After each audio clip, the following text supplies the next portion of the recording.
Hello students, I am doctor Heena और आज हम पढ़ने वाले हैं जीएम काउंटर की कुछ एडवांटेजेस, डिसएडवांटेजेस और जीएम काउंटर, प्रोपोर्शनल काउंटर और आयनाइजेशन चैम्बर के बीच में कंपैरिजन।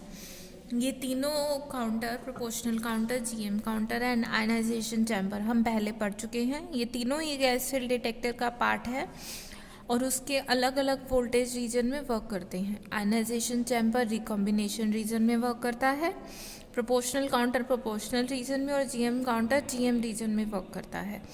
तीनों हमने अलग अलग पढ़ चुके हैं और हमने लास्ट लेक्चर में जीएम काउंटर की pulse formation, dead time, recovery time के बारे में पढ़ा था। सो आज हम कंटिन्यू करने वाले हैं जीएम काउंटर को ही। इसकी एडवांटेज और डिसएडवांटेजेस रह गई थी। So first of all, advantages of a GM counter. GM counters are very useful for detecting nuclear particles like alpha and beta and photons and charged particles. It is largely used for measuring cosmic ray intensity and recording cosmic ray events. क्योंकि इसकी जो आप कह लो detecting power बहुत ज़्यादा है, ये एक सिंगल आयनाइजेशन इवेंट को भी रिकॉर्ड कर लेता है। सो कॉस्मिक रे इंटेंसिटी या कॉस्मिक रे में कॉस्मिक इवेंट्स हो रहे हैं, कॉस्मिक रे मींस जो आउटर स्पेस में इवेंट्स होते हैं और वहाँ पे जो चार्ज पार्टिकल बनते हैं और वो अर्थ तक जब ट्रैवल करके आते हैं उनकी इंटेंसिटी बहुत कम रह जाती है। सो वो बहुत कम आयनाइजेशन प्रोड्यूस करते हैं, तो जीएम काउंटर इवन उनको भी डिटेक्ट कर लेता है। These counters are sensitive to the production of even a single ion pair. Ion pair means ion or electron, and the pulse size here is sufficiently high, which requires little amplification. So यहाँ पे operating voltage इतनी ज़्यादा होती है, multiplication बहुत ज़्यादा हो जाती है 10⁻⁶ एंड सो उस वजह से क्या है कि हमें एक्सटर्नल एम्पलीफायर नहीं देना पड़ता सिग्नल के डिटेक्शन के लिए। सब pulse height but here is independent of nature and energy of incident of ionizing radiation. Means यहाँ पे उसका नेचर और एनर्जी पे इंडिपेंडेंट है। हमें नहीं पता अल्फ़ा हो, बीटा हो या गामा हो, तीनों में हमें सेम हाइट की पल्स मिले। जो आपकी पल्स होती है, आउटपुट पल्स जिसे आप डिटेक्ट करते हो, इस तरह की पल्स थी ना आपके पास।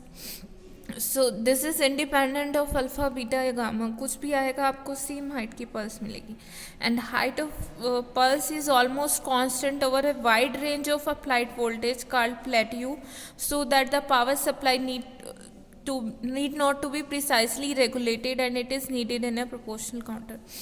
आपको याद होगा जीएम काउंटर में लास्ट लेक्चर में हमने उसका जीएम प्लेट्यू रीजन डिस्कस किया था, 10 रीजन। इसके बाद यहाँ ब्रेकडाउन रीजन था, यहाँ ऑपरेटिंग वोल्टेज थी and here it is pulse height. ये हम लास्ट लेक्चर में कर चुके हैं। ये voltage region near about I think 600 to 900 इस रेंज के बीच में था। सो दिस रीजन, यहाँ पे देखो इस रीजन में वोल्टेज की इंडिपेंडेंट रहती है पल्स हाइट और नॉर्मली हम जीएम काउंटर को इसी रीजन में सेट करते हैं। अगर इस रीजन में भी वो जीएम काउंटर की तरह एक्ट करता है but pulse height is depending on voltage, यहाँ इंडिपेंडेंट है, तो पावर सप्लाई को रेगुलेट करने की ज़रूरत नहीं है। वो चाहे 600 रखो या +-10 है, तो इतनी ज़्यादा रेगुलेशन की ज़रूरत नहीं है। और पावर सप्लाई रेगुलेशन बहुत टीडियस रहती है और बहुत कॉस्टली रहती है। सो ये भी इसकी एक एडवांटेज है। कुछ डिसएडवांटेज भी हैं इसकी, देखिए। These counters are quite slow हैं क्योंकि यहाँ पे रिजॉल्विंग टाइम जो इनका है बहुत ज़्यादा होता है, अबाउट 200 to 400 माइक्रोसेकेंड। 100 माइक्रोसेकेंड तो नियर अबाउट डेड टाइम ही होता है। रिजॉल्विंग टाइम क्या था कि टोटल टाइम जिसके बाद आपकी पल्स हाइट सेम हो जाती है या वो टाइम रिक्वायर्ड जो कि जीएम काउंटर जितने टाइम के लिए इनएक्टिव रहता है। डेड टाइम था और रिकवरी टाइम का कॉम्बिनेशन होता है आपका रिजॉल्विंग टाइम।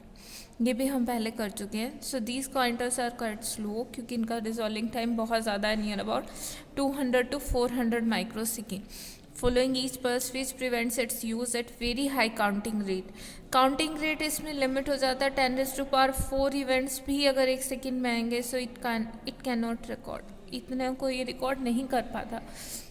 एडवांटेज है कि जितनी कम एनर्जी हो, सिंगल हो पार्टिकल, उसको डिटेक्ट कर लेता है। बट अगर वो बहुत स्पीड आ रहा है, काउंटिंग रेट मीन्स एक के बाद एक लगातार आ रहे हैं, तो डिटेक्ट नहीं कर पाता, इसकी स्पीड स्लो है। These counter have very low intrinsic efficiency for detecting gamma ray. Gamma ray को डिटेक्ट थोड़ा मुश्किल हो जाता है इसके लिए करना, उसके लिए इसकी एफिशिएंसी बहुत स्लो है। They are incapable of providing information about type of particle. जो इसकी एडवांटेज भी है समटाइम्स कि ये टोटल बता देता है कि इतने पार्टिकल प्रोड्यूस हुए, but it can not distinguish them. ये बता नहीं पाता कि कौन से टाइप ऑफ पार्टिकल है, इंसिडेंट अल्फा है, बीटा है या गामा है। This counter lack information about the particle detected. Again same, ना तो उनकी टाइप बता सकता है, ना ही बता सकता है उनकी एनर्जी में डिस्टिंग्विश कर सकता है। GM counter have a limited life, क्योंकि क्वेंचिंग गैसेज होती है वो डिसोसिएट हो जाती है अगर हम हाइड्रो कार्बन इसमें डालते हैं या ऑर्गेनिक गैसेस, तो और उनके साथ साथ प्रेशर भी मेंटेन करना होता है। So this reduces flatness of the plateau. ये फ्लैटनेस को कम कर जाती है और उसकी जगह स्टीप स्लोप आ जाता है जैसे जैसे आपकी क्वेंचिंग गैस कम होती जाती है। ये this counter can not detect अनचार्ज particle. ये न्यूट्रॉन्स को डिटेक्ट नहीं कर सकते। ये इसकी मेजर डिसएडवांटेज है। एक तो गामा के लिए एफिशिएंसी लो है, दूसरा ये न्यूट्रॉन्स को डिटेक्ट नहीं कर पाते। क्यों? क्योंकि जीएम काउंटर की वर्किंग किस चीज़ पे डिपेंड करती है कि इंसिडेंट चार्ज पार्टिकल आएगा और वो आयनाइज करेगा और वो गैस में से पास होगा जीएम काउंटर और वो एवलांच प्रोड्यूस होगा। क्योंकि न्यूट्रॉन अनचार्ज है, सो इतनी ज़्यादा इसकी ना ही आयनाइजिंग प्रॉपर्टी है और ये इसको जीएम काउंटर को एक्टिवेट नहीं कर पाता। इंसिडेंट ना ही वो इतनी सफिशिएंट आयनाइजेशन प्रोड्यूस नहीं कर पाता। न्यूट्रॉन पहले किसी एक पर्टिकुलर मीडियम के साथ इंटरेक्ट करता है, फिर आयनाइजेशन प्रोड्यूस करता है और वो आयनाइजेशन फर्दर प्रोड्यूस करती है। देखो, इनसे न्यूट्रॉन जो है न्यूक्लियर रिएक्शन आपने पढ़ी हुई है, वो न्यूक्लियर रिएक्शन में पार्ट लेता है, किसी भी उसके साथ न्यूक्लियर रिएक्शन करेगा, वहाँ से आपके चार्ज पार्टिकल निकलेंगे और फिर हम उस चार्ज पार्टिकल को डिटेक्ट करते हैं। ये न्यूट्रॉन के डिटेक्शन का बेसिक प्रिंसिपल है। और जीएम काउंटर का बेसिक प्रिंसिपल क्या है कि इंसिडेंट पार्टिकल आयनाइजेशन प्रोड्यूस करे। इंसिडेंट आयनाइजेशन, कि इंसिडेंट पार्टिकल जो आयनाइजेशन प्रोड्यूस करे वो हम डिटेक्ट करें। पर क्योंकि न्यूट्रॉन खुद से कोई आयनाइजेशन प्रोड्यूस नहीं करता तो हम इसको डिटेक्ट नहीं कर सकते। इसमें हम गैसेस बदल सकते, कोई और मीडियम नहीं ले सकते। Okay students, so I hope आपको जीएम काउंटर के एडवांटेजेस और डिसएडवांटेजेस ये टॉपिक क्लियर हो गया होगा। So the next thing which we are going to discuss today is the comparison between ionization chamber and GM counter. इससे पहले हम आयनाइजेशन चैम्बर क्या होता है ये भी पढ़ चुके हैं, जीएम काउंटर भी कर चुके हैं, और ये दोनों ही गैस फील्ड डिटेक्टर की टाइप है। So what is the need कि हमें ये दो अलग करने की ज़रूरत पड़ी। ये कम ऑपरेटिंग वोल्टेज पे होता है, ये ज़्यादा वोल्टेज पे है, अलग रीज़न में काम कर रहा है। सो हम इन दोनों का कंपैरिजन करते हैं कि किस एप्लीकेशन के लिए किस टाइम जीएम काउंटर बेस्ट है और किस time ionization chamber. So first of all, it works in the ionization chamber voltage region which is lower than GM counter voltage region. और ये किस रीजन में वर्क करता है? GM voltage region। आपको अगर रिमाइंड ना हो मैं दोबारा बना देती हूँ। यहाँ पे आपकी ऑपरेटिंग वोल्टेज, ये this is your operating voltage, ये रीजन होता है। यहाँ पे आपका सपोज कीजिए जो करंट जनरेटेड या पल्स साइड किसी भी फॉर्म में आप इसे ले सकते हैं, यहाँ इंक्रीज कर। So first of all your current is, this is recombination region, then ionize पहले इंक्रीज करती है, ये रीजन होते हैं आपके पास proportional region, region of limited proportionality, then GM region, उसके बाद ब्रेक डाउन। देखो ये रीज़न होता है रिकॉम्बिनेशन रीज़न, यहाँ कुछ नहीं होता, यहाँ होता है आयनाइजेशन चैम्बर। आयनाइजेशन चैम्बर इस रीजन में वर्क करता है कि जब सारा का सारा जो आयनाइजेशन प्रोड्यूस हुई है, जितने भी आयनाइजेशन प्रोड्यूस हुई है, आयन पेयर प्रोड्यूस हुए हैं, वो सभी कलेक्ट हो जाते हैं। ये होता है आपके पास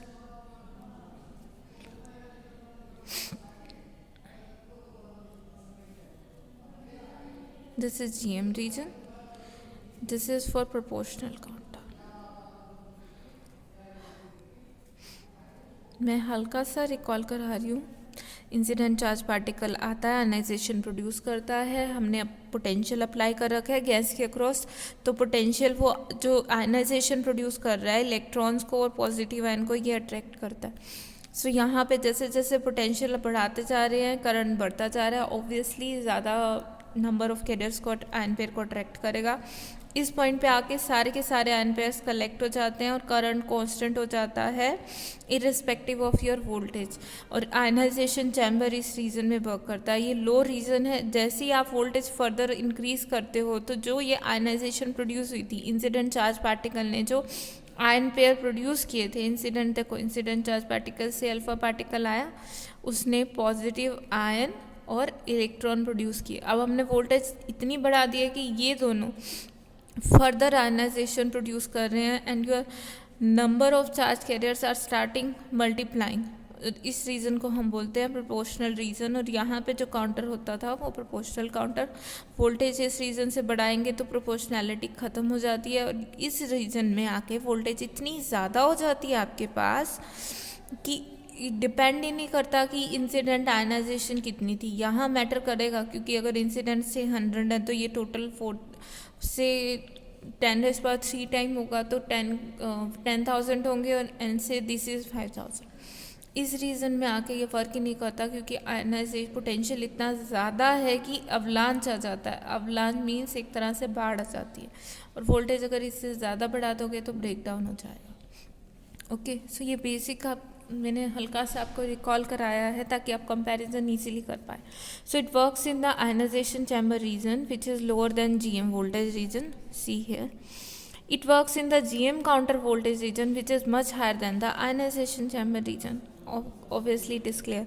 Ionization chamber is able to make a complete collection of all the electrons initially liberated by the passage at the ionizing particle without Gauss amplification. See this.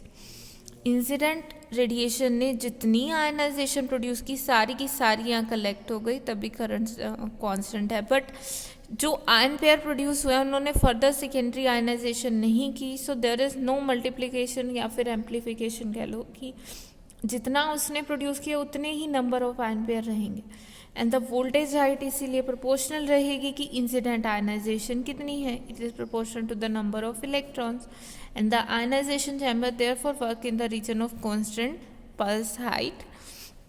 Applied voltage is high enough to prevent recombination नहीं होगा, जितने produce हुए सारे के सारे collect होंगे but further amplification भी नहीं है इस रीज़न में। और GM काउंटर के केस में देखें, at the stage of GM voltage region the discharge spreads through the length of the counter tube which results that the pulse height is independent of ionization, so the counter gives a sufficiently high voltage pulse and doesn't need further amplification.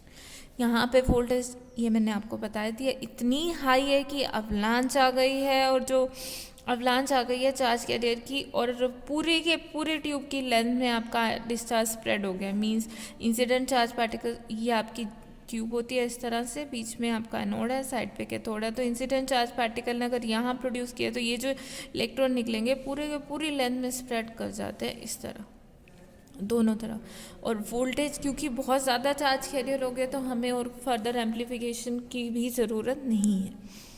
Next is the chamber is useful to detect alpha particle and fission fragments. It is not use, ये basically alpha particle heavy particles के लिए है। Fission fragments कह लो कि जब nuclear fission होता है तो जो चार्ज पार्टिकल प्रोड्यूस होते हैं उनको भी डिटेक्ट कर लेता है। But this is not useful for beta and gamma rays क्योंकि उनकी आयनाइजेशन कम होती है। यहाँ ध्यान रखना कोई एम्प्लीफिकेशन नहीं है, जितनी इंसिडेंट चार्ज पार्टिकल ने आयनाइजेशन प्रोड्यूस किया ये सिर्फ वही कलेक्ट करेगा। इसीलिए ये सिर्फ अल्फ़ा को कर सकता है क्योंकि अल्फ़ा की आयनाइजिंग पावर ज़्यादा है, वो बहुत ज़्यादा आयनाइजेशन प्रोड्यूस करेगा in comparison to beta and gamma. Okay, so it is useful for alpha particle but it can not detect beta and gamma rays क्योंकि वो इनफ आयनाइजेशन प्रोड्यूस नहीं करते to produce detectable above the background noise. अब ये background noise क्या होती है? देखो, हम जहाँ एटमॉस्फेयर में रह रहे हैं, हम वैक्यूम में तो नहीं है, हम अर्थ पे रह रहे हैं और आउटर एटमॉस्फेयर से कह लो या आउटर उससे अर्थ के बाहर जो भी है स्पेस है, आउटर स्पेस से बहुत सारी कॉस्मिक रेडिएशन आती है। इवन अर्थ पे भी अगर आप अपनी लैबोरेटरी में काम कर रहे हैं तो बहुत सारे रेडियो एक्टिव मटीरियल हो सकता है प्रेजेंट हो या बहुत सारी रेडिएशन आपके आसपास होंगी। उनमें भी जो हैवी रेडिएशन ना होके जैसे बीटा या गामा है, इलेक्ट्रॉन तो प्रेजेंट होते ही हैं, तो वो भी इतनी आयनाइजेशन तो आयनाइजेशन चैम्बर में प्रोड्यूस कर ही देते हैं कि वो एक तरह से नॉइज़ का काम करती है। Noise is basically unwanted signal जो कि हमें नहीं चाहिए। देखो ये जो एटमॉस्फेयर में देखो जो गामा रेज या बीटा रे या ईएम रेडिएशन तो प्रेजेंट रहती ही रहती हैं, तो एटमॉस्फेयर में जो इलेक्ट्रॉन प्रेजेंट है, सपोज करो इस टाइप का सिग्नल दे रहे हैं ionization chamber region. Alpha particle ने हाई आयनाइजेशन प्रोड्यूस की तो इसके बीच में एक बहुत बड़ी पीक आई, हमें पता चल गया कि हाँ जी हमारा चार्ज पार्टिकल आया। बट बीटा ने प्रोड्यूस ही इतनी आयनाइजेशन करनी है, पहले भी ऐसे थी, बीटा और गामा ने भी ऐसे ही प्रोड्यूस करती, तो आपको पता ही नहीं चलेगा ना कि कुछ इंसिडेंट आई है या नहीं आई। So it will be a part of background. Background का पार्ट क्यों रह गया है? क्योंकि उसकी आयनाइजेशन बहुत कम है, वो नहीं बता पाता, कोई एम्प्लीफिकेशन नहीं हो रही है वहाँ पे। Okay, so I hope the difference between these two is clear. इसका ये पार्ट है गया, the counter is most useful to detect alpha and beta particle, gamma rays and cosmic rays. इसके लिए यूजफुल है क्योंकि हल्की सी भी कम एनर्जी होगी, चार्ज पार्टिकल होगा, ये डिटेक्ट कर देगा आपका जीएम काउंटर। ओके, सो इन दोनों का कंपैरिजन हो गया। आई होप आपको समझ भी आ गया होगा। द नेक्स्ट थिंग जो हम पढ़ने वाले हैं is the comparison between proportional counter and GM counter. See, मैंने आपको वो रीज़न पहले ही समझा दिए हैं जब हमने आयनाइजेशन चैम्बर और जीएम काउंटर का करा था। सो आई होप आपको रीज़न याद होंगे इनके ऑपरेटिंग वोल्टेज के। So proportional counter works in the proportional counter voltage region which is less in the GM counter voltage region, and it works in the GM region which is obviously higher than the proportional region. It works on the principle of gas amplification. यहाँ भी gas amplification है, multiplication है, और इधर देखें तो यहाँ पे it works on the principle of individual ionization, कि एक सिंगल पार्टिकल भी आयनाइजेशन, सेकेंडरी आयनाइजेशन इतनी ज़्यादा प्रोड्यूस कर सकता है कि सफिशेंट पल्स साइड मिले। बट यहाँ पे हम बेसिकली उसका नंबर मल्टीप्लाई करेंगे। सपोज करो जैसे इंसिडेंट अगर हमें 100 मिल रहे हैं तो वो उसको 10 टाइम्स या सपोज 100 टाइम्स मल्टीप्लाई करेगा। बट यहाँ पे इंडिपेंडेंट रहता है कि कितना होगा, आउटपुट इज़ कांस्टेंट क्योंकि वोल्टेज इतनी हाई है। Here, pulse height is proportional to the energy of incident particle. Here it is independent of the energy of incident particle क्योंकि वो constant है। Pulse voltage is not very high, high नहीं होती क्योंकि वो उसकी हम एक मल्टीप्लिकेशन कर रहे हैं, तो यहाँ पे एम्पलीफायर की ज़रूरत होती है ताकि आप सिग्नल डिटेक्ट कर पाएँ। यहाँ पे इतनी हाई है कि जनरली नहीं होती, पर कभी कभी यहाँ पे भी हम लगा देते हैं। It can detect low energy radiation, ये एक्सरे और गामा रे को भी डिटेक्ट करता है। ये लो एनर्जी रेडिएशन को डिटेक्ट नहीं कर पाता क्योंकि वो बैकग्राउंड का पार्ट बन जाएगी। बैकग्राउंड का पार्ट किस तरह बनेगी? क्योंकि अगर बैकग्राउंड में लो एनर्जी रेडिएशन है और जीएम काउंटर है तो ये बहुत हाई पल्स दे देगा, या फिर कह लो कि क्योंकि इसका रिजॉल्विंग टाइम बहुत स्लो है, ये नहीं कर पाता डिटेक्ट रेडिएशन को। ये न्यूट्रल चार्ज पार्टिकल को डिटेक्ट कर सकता है, ये नहीं कर सकता ये अनचार्ज पार्टिकल को डिटेक्ट, ये भी इसकी लिमिटेशन है। इसकी रिजॉल्विंग पावर बहुत हाई है, इसकी रिजॉल्विंग पावर लो है। रिजॉल्विंग पावर मीन्स कि कितनी जल्दी जल्दी ये पार्टिकल्स को डिटेक्ट करता है। यहाँ ना तो ही कोई अवलांच हो रही है, ना ही कोई यहाँ पे तो टाउन्सलैंड अवलांच आ जाता है, फिर आपको क्वेंचिंग करनी पड़ती है, डेड टाइम है, रिकवरी टाइम है, यहाँ पे ऐसा कुछ नहीं है। सो इसकी रिजॉल्विंग पावर हाई है। So it can be use to detect gamma ray, so it can be use to study the Mossbauer effect. ये जस्ट याद ही कर लेना, क्योंकि ये गामा रे को स्टडी नहीं करता तो मॉसफेयर इफेक्ट क्या स्टडी करेंगे यहाँ पे। बट एक कंडीशन है कि पावर सप्लाई रेगुलेट होनी चाहिए प्रोपोर्शनल रीजन में वर्क करने के लिए। बट क्योंकि यहाँ पे वो वाइड प्लेट्यू है, ये चीज़ हम पहले डिस्कस कर चुके हैं, तो यहाँ पावर सप्लाई रेगुलेट करने की ज़रूरत नहीं है। बेसिक जीएम काउंटर की जो एडवांटेज होती है प्रोपोर्शनल काउंटर के ऊपर, ये यही है कि यहाँ पे इसकी रिजोल्यूशन चाहे कम है, बट ये एक छोटी से छोटी पल्स को भी जितना मर्जी स्मॉल सिग्नल का आयनाइजिंग पार्टिकल है अल्फ़ा बीटा, तो उसको ये डिटेक्ट कर लेता है, जबकि प्रोपोर्शनल काउंटर में ऐसा नहीं है। इसमें सिंगल आयनाइजेशन इवेंट भी रिकॉर्ड हो जाता है जीएम काउंटर में, और बेसिकली इसको यूज़ करते हैं कॉस्मिक इवेंट्स को स्टडी करने के लिए। और ये लेक्चर हमने स्पेशली, आप लोग पहले काउंटर कर चुके हैं दोनों का कंपैरिजन किया, आयनाइजेशन चैम्बर, जीएम काउंटर का, प्रोपोर्शनल काउंटर, जीएम काउंटर, क्योंकि ये टॉपिक इम्पॉर्टेंट है, एग्ज़ाम में आ जाता है, इसीलिए स्पेशली इस लेक्चर पे एक वीडियो बनाई है। तो इसे ध्यान से करना और एग्ज़ाम में छोड़ के मत जाना दोनों का कंपैरिजन, इस पर अक्सर क्वेश्चन आ जाता है। ओके, अगर कहीं भी कोई दिक्कत है तो आप पूछ सकते हैं कमेंट सेक्शन में जाके।